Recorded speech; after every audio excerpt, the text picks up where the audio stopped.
اب یہ میرا مشاہدہ اور تجربہ کیوں ہے، میں اپنے اس نقطۂ نظر کو ثابت کرنے کے لیے چند نکات آپ کے سامنے رکھتا ہوں۔ اب اس ملک میں جو حکمرانی کی جاتی ہے، چاہے وہ سول حکمرانی ہو یا وردی کی،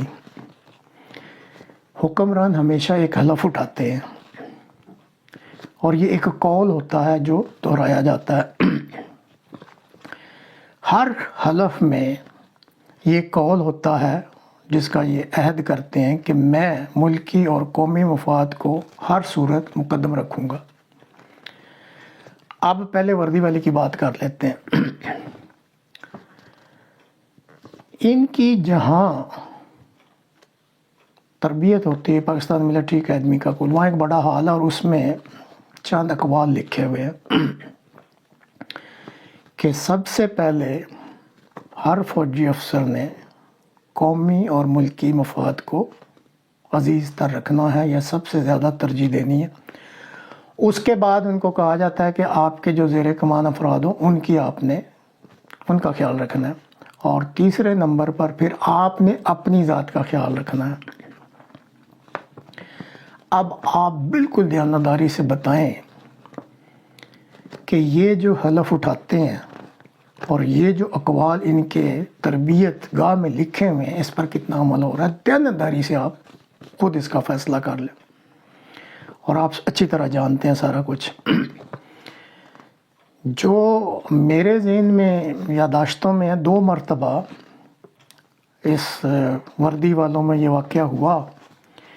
ایک دفعہ مشرقی پاکستان میں فوجی کمانڈر تھے صاحبزادہ یعقوب علی خان، اس وقت جنرل تھے، لیفٹیننٹ جنرل۔ تو انہوں نے سارا جائزہ لیا، تو انہوں نے اپنے بالا افسران سے اختلاف کیا کہ یہاں پہ یہ جو آپ مجھے کہہ رہے ہیں کہ اس طریقے سے کریں، میری عقل اور سمجھ کے مطابق میں نے جو حلف اٹھایا ہے یہ قومی مفاد میں نہیں ہے۔ انہوں نے کافی انسسٹ کیا، تو آخر ان کو کہا گیا کہ جی آپ کمیشن سے ریزائن کریں اور واپس آ جائیں۔ چنانچہ انہوں نے ایسا کیا، لیکن اس شخص نے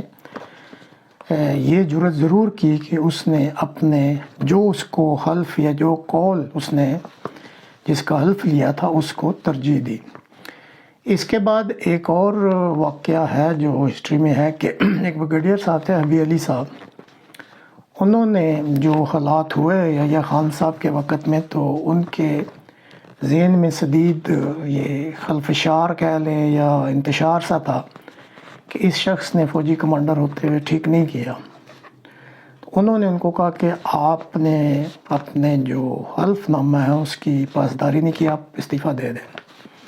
وہ پہلے توڑی کرتی رہے، پھر انہوں نے خاصی جو ہے وہ دھمکی دی اور اس پہ عمل بھی کرنے کا اندیا دے دیا، تو مجبوراً پھر ان کو استعفیٰ دینا پڑا۔ لیکن اس شخص کے ساتھ کیا ہوا کہ اس ایفرٹ کو میوٹنی ڈکلیئر کیا گیا، اور اس کے بعد جو ان کو سزائیں دی گئیں، تو اس کے بعد جنہوں نے وہ سزائیں دیکھی اور سنی، انہوں نے کانوں کو ہاتھ لگا لیا کہ پاکستانی فوج میں آئندہ ایسا کبھی نہیں کرنا۔ اب آپ موجودہ چیف کو لے لیں، انہوں نے بھی تو حلف اٹھایا ہوا ہے، اسی اکیڈمی سے یہ تربیت یافتہ ہیں۔ قائد اعظم کا ایک فرمان ہے کہ فوج سول گورنمنٹ کی اوبیڈینٹ ہوتی ہے، جو سول گورنمنٹ کا ہے اس طرح کرنا ہے۔ یہ کیا کر رہے ہیں؟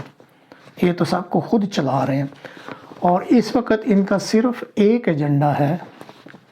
اور وہ یہ ہے کہ میں نے عمران خان کو دوبارہ پاور میں نہیں آنے دینا۔ تو اب آپ یہ دیکھ لیں کہ حلف کی پاسداری یا وہ جو قول جو بطور حلف کے اٹھایا گیا تھا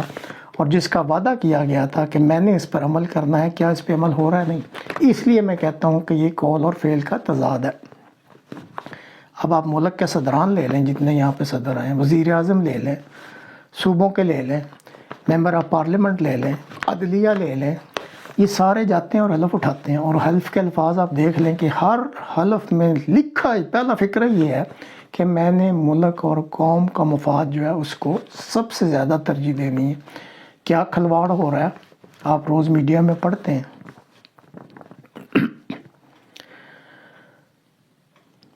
اب گزشتہ 30 برسوں سے جو 2 خاندان اس ملک پہ حکومت کر رہے ہیں، ان کا تو اتنا چرچا ہو چکا ہے، ان کا ذکر کرنے کی ضرورت ہی نہیں ہے۔ حلف سب نے اٹھائے تھے، اس کول جو تھا اس کا پاسداری کی، آپ سب سمجھتے ہیں ان کے وعدوں کا کیا بنا۔ لیکن اب جو ایک چیز اور سامنے آ رہی ہے یہ ہے عمران خان صاحب، انہوں نے اپنے آپ کو اس طرح شو کیا ہے کہ جیسے یہ بہت ہی ایک پوتر قسم کے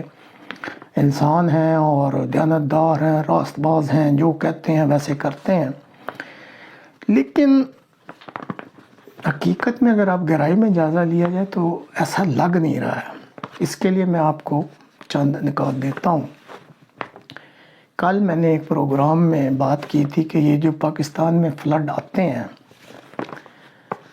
یہ کیوں آتے ہیں؟ کیونکہ اس کی پروٹیکشن کا کوئی بندوبست نہیں ہوتا۔ اور ابھی میں آپ کو ایک تحریر بھی دکھاؤں گا، اس سے بھی کچھ واضح ہوگا کہ یہاں پہ کیوں فلڈ آتے ہیں، یہ ارادتاً لائے جاتے ہیں۔ یہ تحریر کچھ ٹیکنیکل وجہ سے میں ساری دکھا نہیں سکتا، لیکن یہ ایک انجینئر ہے ظفر اقبال بھٹو صاحب، انہوں نے کہا کہ سی ایس پی کرنے کے بعد سول سروس اکیڈمی سے پاس آؤٹ ہونے کے لیے لازمی ریسرچ ورک اور پریزنٹیشن کی باری آئی، تو تب میں نے واٹر کرائسس ان پاکستان کا انتخاب کیا۔ ریسرچ کے دوران معاملے کی سنگینی کا جان کر میری سٹی گم ہو گئی، اور جب معلوم ہوا کہ 15 ارب ڈالر سے زیادہ قیمت کا پانی ہر سال سمندر میں چلا جاتا ہے، جب میں نے تب کے اورسا کے چیئرمین کے ساتھ انٹرویو میں یہ نکتہ اٹھایا تو انہوں نے اس کچے افسر کی آنکھوں میں دیکھتے ہوئے کہا، اس لیے کہ ہر سال سیلاب میں افسر لوگ، ٹھیکیدار، سیاستدان اور رسا گیر 500 ارب بناتے ہیں، یہ 500 ارب سالانہ کی اکانومی ہے، تو اس لیے یہ سیلاب ہمیشہ آتے رہیں گے۔ میں ہکا بکا بیٹھا نوٹس لیتا رہا تو انہوں نے کھنکار کے کہا، یہ بات آف دی ریکارڈ ہے، یہ ہے کہ سیلاب نہیں رکنے، یہ آتے رہنے۔ پھر سب سے بڑی بات یہ ہے کہ 2018 سے ان کی حکومت تھی، 11 جنوری 2019 کے بعد سے فلڈ پروٹیکشن کی منصوبہ بندی غائب ہے، اس کا کچھ پتہ نہیں کدھر ہے۔ بمطابق website FFC Federal Flood Commission, یہ 2022 تک تو خود تھے چیف ایگزیکٹو، اپریل میں گئے ہیں، بتائیں نا انہوں نے کیا کیا ہے۔ اب آ کے آج بھی جیلوں میں جلسہ کر کے چور چور چور، دوسروں کو چور ڈاکو کر کے غیر ذمہ دار، تو اپنی وہ کہتے ہیں چرپائی کے نیچے بھی تو ڈانگ بہنے، اپنے گریبان میں تو دیکھیں کہ آپ نے بھی تو موقع ملا تھا 3 سال کیا کیا ہے۔ وہ فیڈرل فلڈ کمیشن آپ کی منسٹری جو تھی واٹر ریسورسز کی، اس کے انڈر تھا، اس کی کاروائیاں کہاں پھرتی رہی، منصوبہ بندی کدھر گئی؟ تو صرف بات یہ ہے کہ دوسروں پہ الزام دے دینا اور اپنے گریبان میں نہ جھانکنا کہ میں نے کون سے اقوال کا وعدہ کیا ہوا ہے، میں نے کون سا حلف لیا ہوا ہے، اور کیا میں ملک کے مفاد میں واقعی کام کر رہا ہوں یا نہیں۔ یہ آپ جو دھول جھونک رہے ہیں، یہ ایک وقتی جذبہ ہے لوگوں میں کہ ان کے پاس کوئی چوائس نہیں ہے، لیکن جب انہی لوگوں کے سامنے حقائق آئیں گے تو آنکھیں کھل جائیں گی اور پھر آپ کو صاف پتہ لگ جائے گا کہ آپ کدھر کھڑے ہیں۔ اسی طرح یہ ایک اور واقعہ میں آپ کو دکھاتا ہوں، یہ تحریر میں پڑھتا، یہ جو پاکستان پرنٹ میڈیا میں خبر چلی ہے، یہ اپنا عمران خان صاحب کی سسٹر ہیں علیمہ خان صاحبہ، اور ان کی بیٹی جو ہے ان کے پاس تھیں، تو چترال سے ان کو وہاں کے ڈپٹی کمشنر کے مطابق ان کو ریسکیو کیا، اور جو ڈیزاسٹر مینجمنٹ کا ہیلی کاپٹر تھا اس کے ذریعے سے ان کو ریسکیو کر لیا گیا۔ لیکن اس کے برعکس 5 جوان جو ہیں نوجوان، وہ بیچارے ہیلی کاپٹر کا انتظار کرتے رہے، ان کے لیے تو نہ گئے اور وہ زندگی کی بازی ہار گئے۔ تو اس کے بارے میں بات کروں۔ اب یہ جو خبر ہے یہ پرنٹ میڈیا پاکستان کی، میں نے اپنے پاس سے نہیں بنائی، تو اگر یہ درست ہے یا تو اس کی تردید کریں، اور اگر یہ درست ہے تو کدھر ہے جی آپ کا وہ مدینہ کی ریاست؟ اپنی سسٹر کو بچانے کے لیے اگر یہ درست ہے ہیلی کاپٹر جا سکتا ہے، باقی 5 چونکہ غریب لوگ ہیں، ان کی تو جانوروں سے کیا کم تر قلیل ترین مخلوق ہے یہاں پہ پاکستان میں انسان ہونا، مار دیے، کوئی ان کی وقت ہی نہیں ہے۔ اور اگر یہ درست خبر ہے تو یہ ایک بہت بڑی چپیڑ ہے، تھپڑ ہے اس ریاست مدینہ جس کا آپ نعرہ لگاتے ہیں۔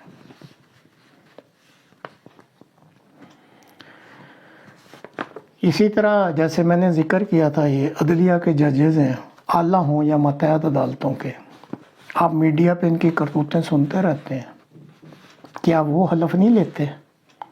وہ ایک قول آ کے باقاعدہ اس کا عہد کرتے ہیں کہ میں عہد کرتا ہوں کہ میں ملک کے قوم کے مفاد کو ترجیح دوں گا، انصاف کروں گا، صاف کے ساتھ کھڑا رہوں گا، کھڑے ہوتے ہیں۔ میں نہیں کہہ رہا، میڈیا دیکھ لیں۔ تو کہنے کا مقصد تو یہی تھا کہ بادیانتی کرپشن کے ساتھ ساتھ ہم نے اس چیز کی اہمیت کو ہی کھو دیا ہے، اور جب کسی کے اندر قول اور فعل کا تضاد ہو جائے تو وہ نہ صرف اپنی نظروں سے گر جاتا ہے بلکہ دنیا کی نظروں اور میرے خیال میں تو خدا تعالیٰ کی نظروں سے بھی گر جاتا ہے، کیونکہ اس کو بھی یہ پسند نہیں ہے۔ قرآن میں ذکر ہے کہ کیوں تم ایسی بات کرتے ہو جو تم کرتے نہیں ہو۔ حلف آپ اٹھاتے ہیں قوم اور ملت سے وفاداری کا، انصاف کا، دیانتداری کا، اور اس پہ عمل ہی نہیں کرتے۔ اب میڈیا دکھا رہا ہے بہت بری حالت ہے سیلاب کی وجہ سے۔ یہ جتنے ممبر آف پارلیمنٹ ہیں انہوں نے حلف لیا ہوا ہے، جائیں نا اپنے اپنے جو ان کے ووٹرز کے حلقہ جاتے ہیں، جس جگہ بھی وہ افیکٹڈ ہے، سارے تو نہیں ہیں لیکن جس جس کا حلقہ افیکٹڈ ہے وہاں لگائیں نا کیمپ آفس جا کے، ان ٹینٹوں میں ان کے ساتھ رہ کے دیکھیں تو کچھ احساس ہوگا۔ ہیلی کاپٹروں پہ فضائی جائزے لینا، پجیروں میں پھرنا، کسی سڑک پہ کھڑے ہو کر 50 کے نوٹ بانٹ دینا، اس سے تو کچھ پتہ نہیں ہوتا۔ اور یہ اس لیے پھر کل بھی میں چونکہ مثال دیتا رہتا ہوں، میرا دراصل مشاہدہ اور تجربہ جو ہے نا 50 سال پہ محیط ہے۔ جب زلزلہ آیا تھا پورا 1 ماہ یا اس سے بھی زیادہ زلزلہ زدگان کے ساتھ خیموں میں انہی خطرات سے، کیڑے مکوڑوں اور سانپوں کا ڈر وہیں رہے، اور پھر اندازہ ہوتا تھا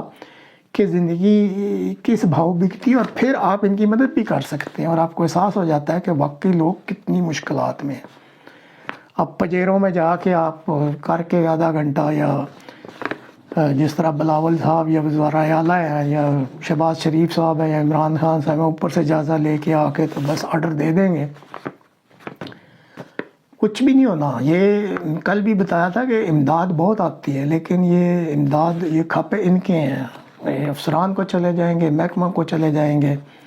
جو نیچے ہے وہاں پہ پتہ نہیں 30% بھی پہنچتا ہے کہ نہیں، یہ 40%۔ تو اگر تو واقعی آپ اپنے حلف کی پاسداری کرنا چاہتے ہیں، ان اقوال کی جن کا آپ نے وعدہ کیا ہوا ہے، یہ ذمہ داریاں لیتے ہوئے، تو پھر آپ کو جتنے ممبر آف پارلیمنٹ ہیں، چاہے وہ صوبائی اسمبلی کے ہیں یا قومی اسمبلی کے ہیں، جائیں اپنے اپنے حلقوں میں جہاں پہ اس وقت سیلاب ہے، کیمپ آفس کھولیں اور اپنی نگرانی میں جو واقعی مستحق ہیں اس طریقے سے کام کو کریں کہ جو ضرورت مند ہے اس کو مدد مل سکے۔ لیکن میں آپ کو لکھ کے دے سکتا ہوں، یہ آپ نوٹ کر لیں، کوئی بھی ان میں سے نہیں جائے گا، شاذ و نادر شاید کوئی ایک آدھ یا دوسرا کو چلا جائے، ادروائز یہ سب میں نے بتایا نا کہ سب تضاد چل رہا ہے، باتیں لمبی چوڑی، تقریریں، جوش، نعرے، ہم یہ کر دیں گے، ہم وہ کر دیں گے، باقی چور ڈاکو یہ وہ لٹیرے، کسی نے بھی کچھ بھی نہیں کرنا۔ یہ جو بیچارے اب مصیبت میں، یہ خود ہی روتے رہتے، کچھ نہ کچھ ان کو مل جائے گا، اب ہی پھر کچھ عرصے بعد بیچاروں نے زندگی تو گزارنی ہے، دوبارہ سیلاب اتر جائے گا، مٹی کٹھی کر کے اپنے کچے گھر پھر بنا لیں گے، یہ پھر سیلاب آتا رہے گا۔ جیسے میں نے آپ کو تحریر پڑھ کے دکھائی ہے کہ یہ باقاعدہ پلاننگ ہے اس ملک میں، ہر سال سیلاب آئے یا جب بھی برسیں زیادہ ہوں سیلاب آئے، تاکہ ہماری جو ہے وہ عید بنے، کھابے اتریں اور ہمارے کام چلتے رہیں۔ لیکن یہ سارا کام ایک حد تک چلتا ہے، یہ مخلوق خدا کی ہے، اور جب ظلم حد سے بڑھ جاتا ہے، کیونکہ یہ تو کچھ بھی نہیں کر سکتے بیچارے لوگ،